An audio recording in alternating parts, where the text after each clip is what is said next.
Следующий уровень на парковке может показаться довольно тяжелым для новичков. Здесь очень многое зависит от того, насколько быстро вы двигаетесь по уровню. Если вы достаточно медленно двигаетесь, то враги будут за вами идти. Здесь большая часть врагов, она преследует Макса до самого конца уровня. И, соответственно, вам придется иметь дело с большим количеством противников. То есть здесь очень важно эффективно всех убивать.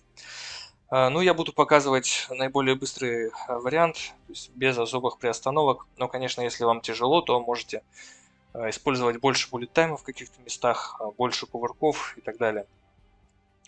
Значит, как я и говорил, начинаем уровень с гранаты в руке. Граната здесь нужна для того, чтобы избавиться от первого противника. Вот он, вот здесь. Для того, чтобы он не настрелял нам в спину. Есть еще другой вариант, для того, чтобы он пошел по той стороне здания и, ну, то есть, видите, его здесь нету сейчас. Он с другой стороны обходит и, соответственно, дает нам время для того, чтобы мы убежали.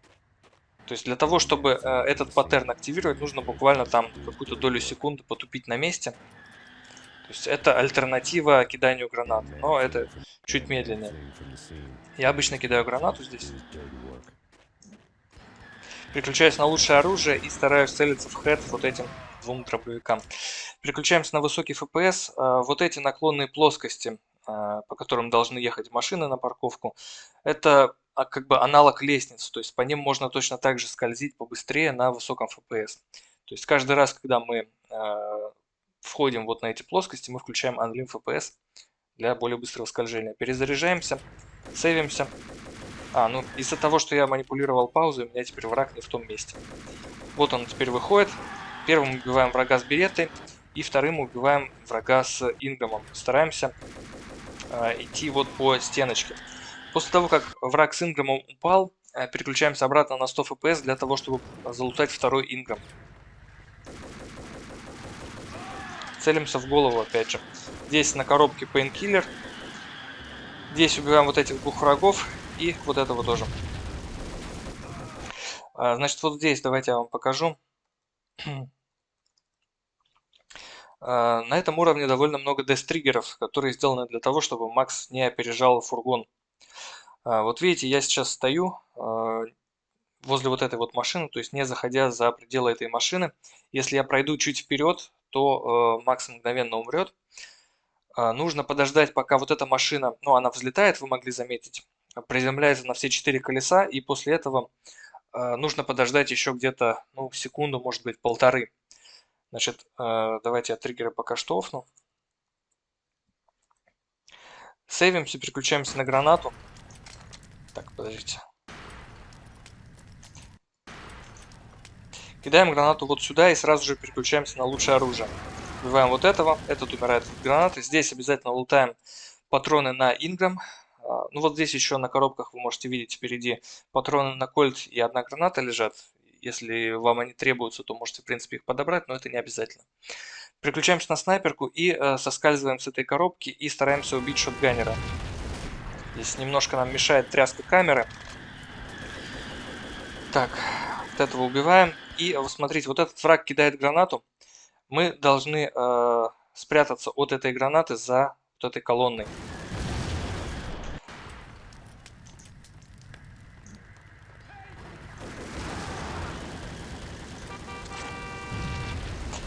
Да, еще забыл показать.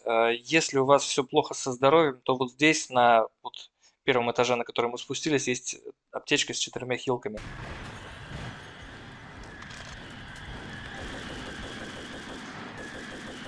То есть вот этого врага убиваем и прячемся за колонной, для того, чтобы не получить урон от взрыва. Здесь тоже есть Death-триггер. Вот он находится вот здесь. 3 Death-триггера даже. То есть они не позволяют пройти дальше. Как делаем? Смотрите. Здесь можно засейвиться. Важно тоже не попасть под машину, потому что машина вас тоже убьет. Я обычно встаю вот так, то есть прохожу чуть вперед и огибаю вот эту машину. То есть можно вот по этой вот парковочной линии ориентироваться. То есть за нее можно буквально там чуть-чуть зайти. Слишком сильно за нее зайти нельзя. Давайте попробую заново переиграть тоже. То есть вот видите, Вот здесь еще можно ходить, а дальше уже нет. Так, триггеры пока что не буду выключать. Дальше я переключаюсь на Инграм. Здесь можно засейвиться. Вот здесь довольно неприятный враг с диглом может по нам настрелять. Для безопасности можно попробовать сделать кувырок здесь. Да, если у вас мало хп, то можно попробовать забрать вот здесь 2 пейнкиллера в фургоне. Не обязательно даже заходить в сам фургон. Тут здесь патроны, но после того, как вы дверцу откроете, можно будет просто прислониться, и он заберет 2 пейнкиллера. Дальше следующий противник с дробовиком не особо опасен. На него я обычно переключаюсь на двойные Инграма, но можно также попробовать из кольта его убить. Но вот здесь есть противник с Инграмом, и у него два паттерна. Он либо убегает вперед, точнее назад от нас, либо он нацеливается прямо на нас. И его поведение зависит от того, как близко мы подошли вот к этой вот бочке, когда спускались по рампе. Значит, смотрите, если я дальше от бочки, он убегает, и это дает нам времени, собственно, на него нацелиться и как-то среагировать, его убить. А если я ближе, вот к этой вот бочке, видите, он сразу же на меня нацеливается и вообще не оставляет шансов иногда. То есть здесь желательно делать кувырок в таком случае, просто чтобы выжить. Граница вот этого вот триггера, она находится примерно вот по вот этой вот желтой перекладине. То есть, ну, наверное, в full геймранах я бы рекомендовал все-таки бежать по правому краю, для того, чтобы у вас было больше времени убить этого противника, потому что он действительно может доставить очень много проблем. Здесь нужно разбить вот этот вот замок на воротах. И здесь есть такой небольшой скип. Давайте я попробую его показать. Так, триггеры уже можно офнуть. Собственно, скип заключается в следующем. Я не рекомендую делать его в фулл-ранах, но я все же покажу, как он делается. Мы, значит, прыгаем вот на вот этот выступающий элемент замка. Встаем примерно вот сюда. И на 20 либо на 30 FPS мы делаем прыжок и стараемся перепрыгнуть вот этот забор. Собственно, почему не рекомендуется делать его на full геймранах? Потому что прыжок очень сложный, очень сложно сетапиться. Сейвит он где-то 4 секунды. То есть сразу после того, как мы сделали этот прыжок, мы бежим сюда и берем гранатомет, и дальше бежим на выход. Вот здесь враги не активны, потому что мы скипнули все триггеры их активации. Вместо этого что мы делаем? Мы берем в руки гранату и кидаем ее примерно вот сюда в окно. Эта граната убивает нам вот этого шотганера. Давайте попробую еще раз. Переключаемся на Инграм. Убиваем вот этого в голову. Переключаемся на снайперку. Нам здесь нужно хотя бы 3 патрона для снайперки.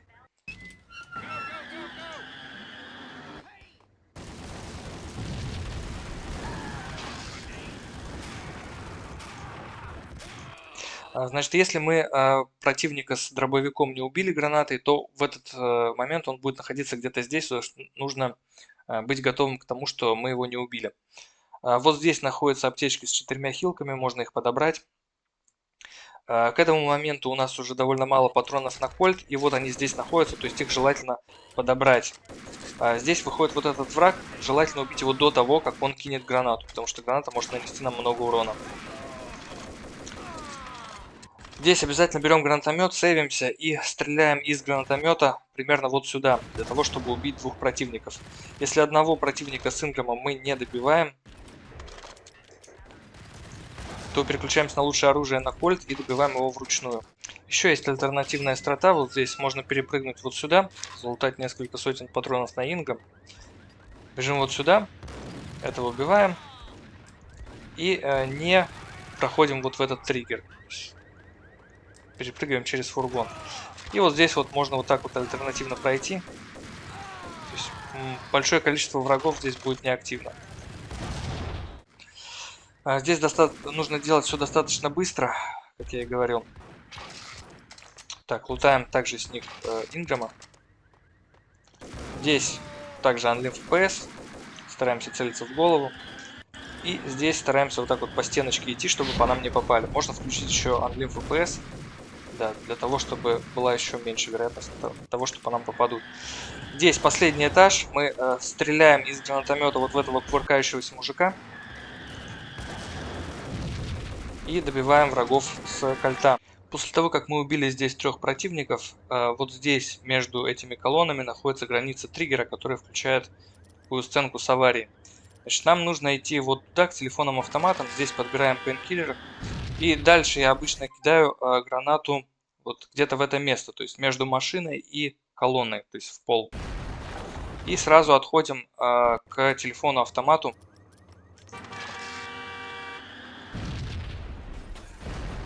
То есть вот так вот вправо. Важно, вы не должны уходить дальше вот этого правого телефона-автомата, ну то есть второго, потому что здесь находится граница дес-триггера. То есть вот она примерно вот так эта граница расположена. Граната убивает в касцене одного мужика. Дальше мы переключаемся на М79 и взрываем вот этих врагов.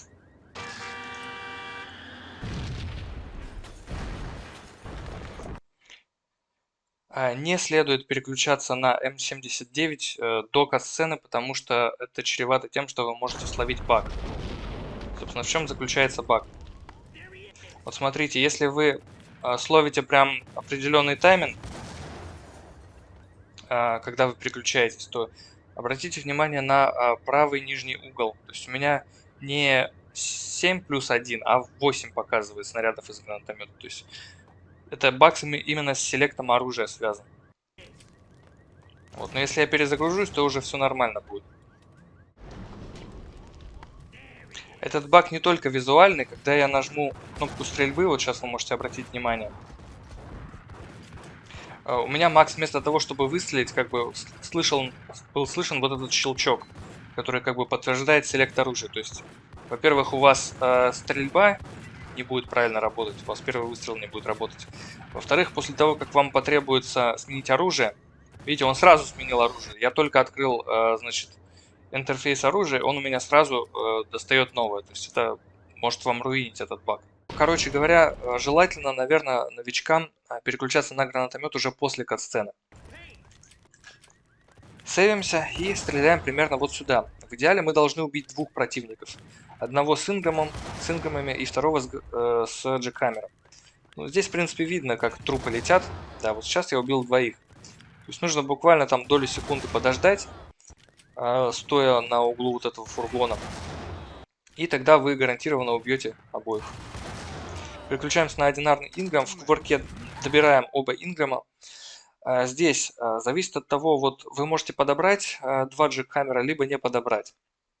Наверное, не подбирать их лучше, но если вы подобрали, то ничего страшного. Еще также следует быть аккуратным, потому что вот этот фраг с джекхаммером, он, если вы его быстро не убили, он может вот в вашу спину, так сказать, выстрелить и задеть вот эти вот бочки. Здесь даже не обязательно стрелять в сами бочки. Здесь просто любая пуля, которая пролетает мимо, она уже активирует Death Trigger. Так. Давайте я засейвлюсь. И также следует быть аккуратным, когда вы стреляете вот в этого противника, потому что вы также можете вот эти вот бочки задеть. Здесь Death Trigger, он активен не так долго, но все же какое-то время он активен, поэтому будьте осторожны. Если вы здесь кувыркаетесь в сторону вот этого Death Trigger, либо если вы бежите очень быстро на диагональном стрейфе, то вы можете этот Death Trigger задеть. Дальше, после того, как мы убили врага с джекхаммером, ну давайте я, кстати, разыграю ситуацию, где мы подобрали джекхаммер. Бежим на диагональном стрейфе вот сюда, для того, чтобы догнать босса. Если мы промедлили, то босс успеет убежать вот сюда, нам придется за ним гоняться вот в эту сторону, вот в эту часть карты. Значит, быстрее всего убить босса спреем с двойных ингамов. У него нет множителя хедшотов, поэтому не нужно выцеливать ему в голову. Достаточно просто стрелять в тело. Также я обычно приседаю здесь для того, чтобы вот эти противники, которые преследовали нас до самого конца уровня, для того, чтобы они по нам не попали. После того, как босс умер, мы стреляем из гранатомета для того, чтобы избавиться от этих противников. Ну, на самом деле, это не совсем обязательно, потому что, да, вот иногда босс еще может кувыркаться, тоже неприятно. Здесь, в принципе, можно засейвить 1 патрон из гранатомета, прыгнув на Йолу.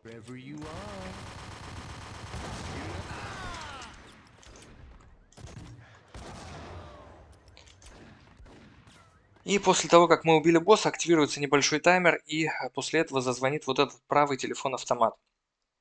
Я не рекомендую после убийства босса, если вы прям очень быстрый, я не рекомендую после его убийства прям максимально быстро перепрыгивать вот этот забор и бежать к телефону. Можно подождать буквально там 1 секунду, потому что нам все равно стоять ждать телефон-автомат.